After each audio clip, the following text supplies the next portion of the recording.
Hello Aries, Sun, Moon, Rising, and Venus signs. Kamusta kayo? Sana ba nasa mabuti kayong kalagayan? Welcome back po sa Star Tarot. Kung bago kayo dito, welcome din kayo. Thank you for your support. I truly appreciate it. God bless you all. Maraming salamat po sa lahat ng likes and subscribes ninyo, pati na rin sa mga nag-iiwan ng mga komento. Maraming salamat po. Pauna mensahe ninyo, lovers energy, Aries, si lovers, no? Decision making ito. So maybe ang iba sa inyo is facing an important decision making sa ngayon at that could be linked, no? Sa inyong relationships or baka sa papasukin ninyong relationship, no? And not necessarily na love and romantic relationship lang ito. This could be relationship in with kaibigan or relationship ninyo sa inyong kapamilya, yung gano'n, no? So, yung desisyon na kailangan ninyong pagdesisyonan sa ngayon or nagagawin ninyo sa ngayon is surrounding family or love life. Okay? What else? We have 7 of Pentacles. Ayan. So, parang nabuburyo na siya. Nabuburyo na siya. Nakikita niya na yung bunga ng mga tanim niya, no? Nagsisilakihan na, nag-grow na, pero parang natatagalan na siya, no? So, maybe ganun ang nararamdaman ng iba sa inyo, Aries. Parang nababagot na kayo, nabuburyo na kayo sa pag-aantay kung kailan na, 'di ba? Kung kailan na kayo aani, kung kailan na kayo magha-harvest ng inyong itinanim. So, sa ngayon, nakikita nyo naman na it's growing pero hindi pa siya ready to harvest, di ba? Kaya this could be the perfect time para mag-step back muna kayo dyan kasi kahit tingin kayo ng tingin, hindi naman yan lalaki at hihinog agad, hindi ba? So, step back a little, no? And this is the perfect time para mag-re-evaluate kayo ng kung ano na yung mga nagawa ninyo at baka mayroon pa kayong maisip na kulang pa para mas mabilis ang pagtubo, mas mabilis ang dating ng panahon na mag-harvest kayo, diba? So, na kung ano man ang inyong itinanim. So, step back a little. Maybe now is the time to make plans as well. Na pag nakuha nyo na yung bunga, ano na ang gagawin ninyo with it, diba? Ano na ang next move na gagawin ninyo. We have Queen of Wands. Ayan. So, this is abundance. Papunta kayo sa abundance, no? So, most likely, yung bunga, yung fruit of your labor dito, no? Yung bunga ng inyong pagsisikap, maybe that is what's going to give you an opportunity para kayo ay umasenso, maging abundant, maging prosperous, no? Maging mapera, mayaman, ganon, no? At si Queen of Wands then, she has a go-getter attitude, no? This is your energy. Meron kang go-getter attitude at kung ano yung ine-envision ninyo for yourself, sa ngayon, ano yung gusto ninyong ma-achieve, you know, pagtatrabahuan ninyo yan, pagsisikapan ninyo yan, hindi kayo susuko, no, hanggat hindi ninyo nakukuha ang gusto ninyo dyan. Four of Wands, this is celebration energy, no, meron ditong pagtitipon, merong social gatherings, no, may mga okasyon siguro kayo nadadaluhan or baka kayo yung mag-host nito.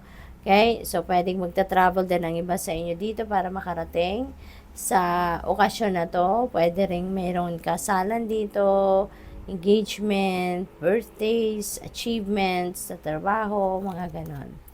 Okay, so meron tayong tagumpay. So magtatagumpay kayo, no? Kaya pala kayo meron din si celebrate kasi there are successes that you are going to achieve, no? Merong mga tagumpay kayong makakamit sa ngayon and that could be related to anything. Baka yan ay, eto na, baka eventually, no?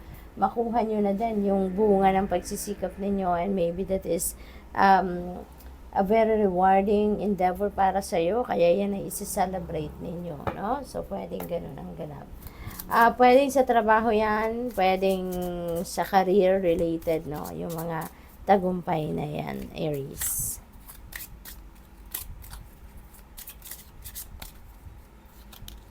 We have number 32, despair. Ayan. So, siguro, feeling ko, related ito dito. ang iba sa inyo ha, kasi collective reading ito, hindi ba? Kaya meron ditong mga mensahe na magre-resonate sa inyo, merong hindi, merong sasakto sa inyong sitwasyon, merong hindi. Alright? So, pwedeng ito, si despair energy, baka nawawala na kayo ng pag-asa, no? Kasi maaaring matagal nyo nang pinagtrabahuan yan, pero parang siguro naisip ninyo na parang ang tagal na, ang dami ko nang ginawa, ang dami ko nang pagod na binuhos rito, pero hanggang ngayon hindi ko pa rin nakikita or hindi ko pa rin na nakukuha, 'di ba, ang bunga ng inyong pagsisikap, kaya parang nawawala na kayo ng pag-asa, no? So this could be a test of faith para sa iyo, no? At huwag kayong mag-alala, Aries. Kasi iisipin ninyo na lahat ng bagay, no, nangyayari according to the divine order and timing. Kahit anong gawin natin, kahit anong pagpipilit natin, no, isiksik natin yung gusto natin. If it's not for our best interest, hindi yan ibibigay sa atin. If it's not for your highest good, hindi yan ibibigay sa atin. Kung hindi pa ukol, hindi bubukol. Diba? Kung hindi pa tama sa panahon, hindi pa yan ibibigay sa atin. Kaya, ang dapat na gawin natin, imbes na mawalan tayo ng pag-asa, umasa tayo for the best possible outcome at mag-surrender tayo, sa divine universe. Mag-surrender tayo sa natural ebb and flow of life, and let's just go with the flow. No? Let's just go with the flow. Hayaan na natin ang destiny, mag-unfold organically. Wag na nating kontrolin, wag na nating kontrahin, 'di ba? Sumabay na lang tayo sa agos ng buhay. Okay? Kaya tanggalin na, yung despair energy na to. Palitan natin ito ng hope para mas magagandang sitwasyon, mas magagandang pangyayari ang dadating. We have community. Ayan, huwag kayong mag-alala. You have a very supportive community of people around you. Baka community of friends ito, or baka mga kapitbahay ninyo, mga katrabaho. They are there para tulungan ka, suportahan ka. So, kung ano man yung sa tingin mo ngayon, kailangan mo, ng tulong. Huwag kayong magdalawang isip, hingi kayo ng tulong dito sa mga tao na nasa paligid ninyo. Kasi you are very lucky nga kasi you are supported, by the people around you. Merong mga supportive people dito na nasa inyong paligid na laging handang tumulong kayo. You just need to ask for help. Change, merong mga pagbabago magaganap, sa buhay ninyo sa ngayon. Kung nagre-resonate ang mensaheng ito, sa inyo, kayo lang ang tayong nakakaalam niyan kung ano yung mga magbabago, okay, sa buhay ninyo. So, this could involve travel, yung change nito could involve travel. Baka this is a change of place of residence, change of work, change of employer, mga ganon, or change of home, pwedeng maglilipat bahay ang iba sa inyo riyan. Good luck sa'yo.